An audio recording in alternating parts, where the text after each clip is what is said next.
Bonjour à tous, ici Sky1930 pour une vidéo un peu spéciale. Donc voilà, on m'a demandé pas mal de fois comment je réalisais mes robots en fait, enfin que je repeins et tout ça, que je restaure. Donc je vais pas vous faire voir comment je fais un robot parce que là j'ai pas beaucoup le temps, donc ça prend quand même du temps. Donc je vais vous faire voir un peu les produits que j'utilise pour que si vous voulez vous y essayer, bah, vous sachiez un peu ce que j'utilise, donc vous donner quelques conseils quoi. Donc on va commencer. Donc déjà ce qu'il faut savoir, quand vous allez faire un robot, il faut déjà savoir la couleur que vous voulez le faire. Parce que des peintures, il y en a des centaines. Il y a du mat, il y a du brillant. Enfin bon. Donc une fois que vous savez la couleur que vous voulez faire, vous démontez tous les ordres. Donc vous désassemblez le robot. Et tous les ordres, vous les démontez vis par vis. Donc pour ceci, pour pas vous perdre après dans les vis et tout ça, vous allez faire des petits... Enfin, moi ce que je fais en fait, c'est des petits papiers, comme ceci, carré, que je découpe dans des feuilles, n'importe laquelle. Et je marque dessus carrément ce que j'ai dedans. Donc là par exemple ça sera le ordre bleu avec les vis de la patte avant. Donc voilà. Donc là je l'ai pas fait parce que c'est pour vous faire voir. Mais généralement je fais un petit dessin de savoir où c'est que ça va. Parce que après sinon c'est vraiment la galère à retrouver les vis et tout ça.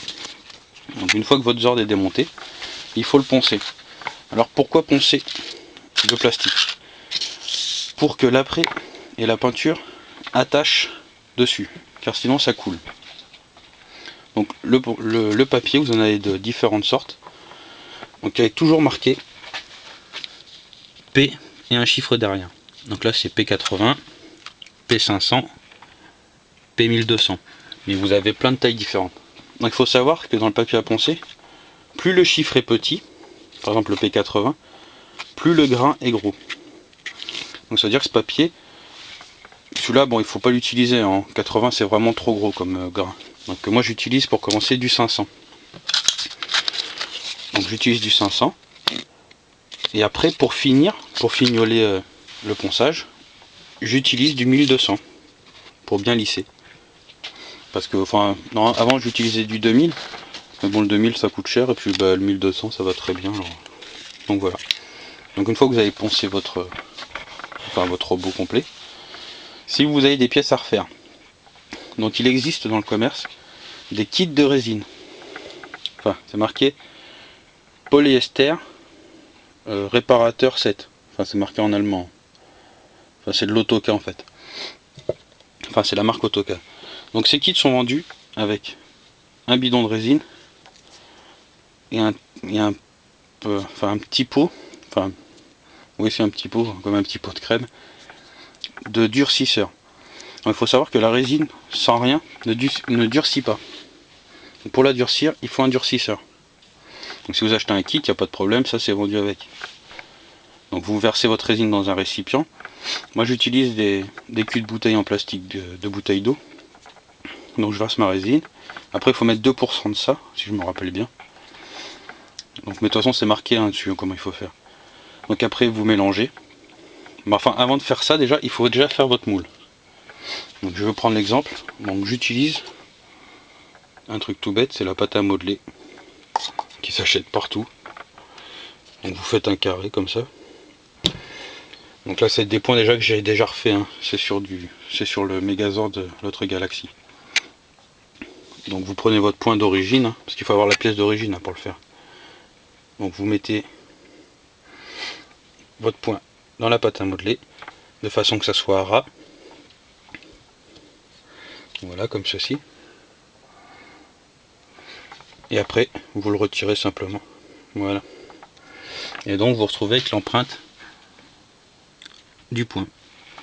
Ça peut être un point ou n'importe quelle autre pièce. Hein. Et donc pour avoir il faut déjà avoir la pièce pour pouvoir faire ça. Donc après vous prenez votre résine, vous en mettez dans un cul de bouteille d'eau, et vous prenez votre durcisseur, vous en mettez 2% par rapport à ce qu'il y a dans ce que vous avez mis comme résine. Vous mélangez, et après vous versez dans le trou à ras. Il faut que ça soit à ras. Après vous laissez sécher, c'est une demi-heure, 3/4 d'heure, et vous le sortez de la pâte à modeler. Donc c'est ça l'avantage de la pâte à modeler par rapport au plâtre, c'est que Une fois fini, ça se remet dans le pot et on peut s'en servir indéfiniment. Donc voilà. Et puis ça vaut pas très cher. Donc voilà. Donc une fois que vous avez fait vos pièces manquantes en résine, donc il faut les mettre en apprêt, comme le robot d'ailleurs. Donc il existe deux sortes d'apprêt, de l'apprêt blanc et de l'apprêt gris. L'apprêt gris est utilisé pour les couleurs claires et l'apprêt blanc pour les couleurs foncées.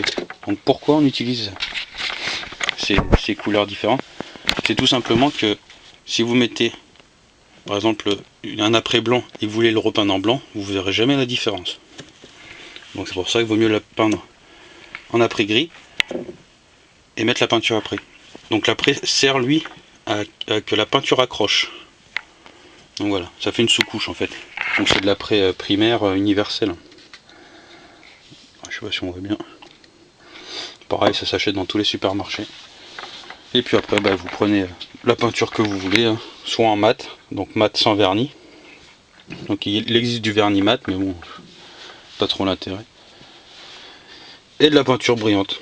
Donc moi j'utilise toujours un peu de la peinture métallisée. Pourquoi? Parce que je trouve que ça fait plus réaliste. Et donc quand vous peignez, surtout vous mettez des petites couches. Quitte à passer 15 fois, enfin c'est une image, mais quitte à passer plusieurs fois, en mettant des toutes petites couches fines, ça sera toujours plus propre qu'une grosse couche. Une grosse couche ça va couler, enfin ça sera pas bon. Hein. Faut y aller toujours par petite dose. Pareil pour le vernis. Si vous voulez que votre objet brille beaucoup, il faut mettre plusieurs couches, mais plusieurs petites couches. Donc tant que vous obtenez pas le brillant que vous souhaitez, vous continuez à en mettre. Donc voilà. Donc après il existe plusieurs trucs. Hein. Vous voyez ici c'est un peu mon établi avec tout, hein, de la pâte à modeler, du mastic. Donc ça c'est des rouleaux de cachage. Donc si vous voulez faire deux couleurs par exemple sur une pièce en particulier, donc vous la faites d'une première couleur et après vous mettez ça pour partager en deux. Donc voilà, par exemple si vous voulez faire ce côté là bleu et ce côté là jaune, donc vous peignez la couleur la plus claire en premier, après vous mettez ça où c'est que vous voulez que ça soit séparé, donc ça sera ici, puis après ici vous cachez avec plusieurs bouts et après ça sera bon quoi. Après vous décollez et la couleur en dessous elle n'a pas débordé, mais pour cela il faut acheter du bon rouleau, hein, pas du rouleau à deux.